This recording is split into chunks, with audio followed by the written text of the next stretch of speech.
Welcome back to Titan Academy. In this video, we will cover styling images.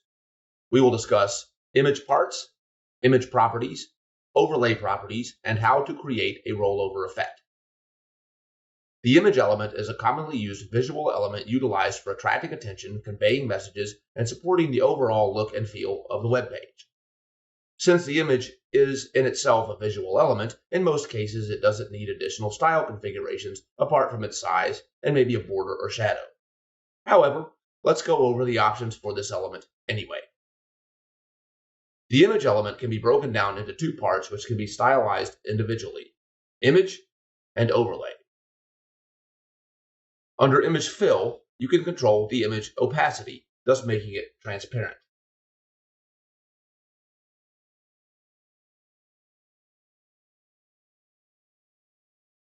By turning on the Fit Image checkbox, you can make sure that the image displays in its correct proportion inside of the element container.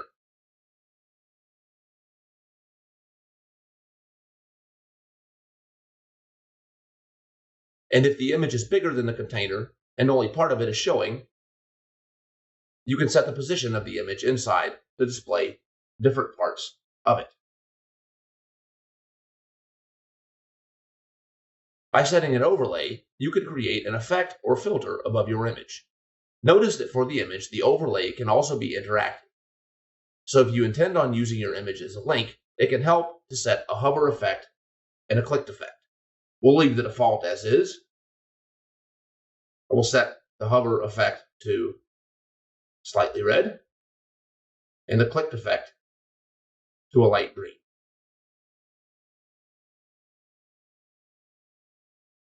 Default, hover, clicked.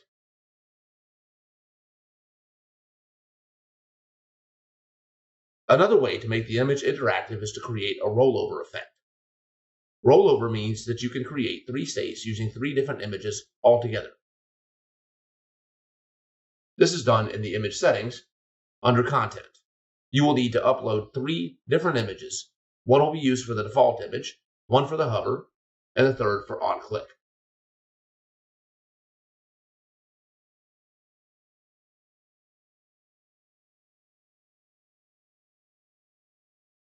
I'll fix my sizing.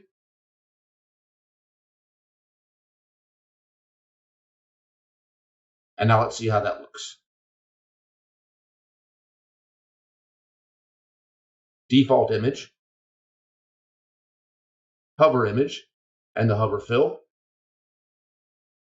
and click it. And that is how it's done.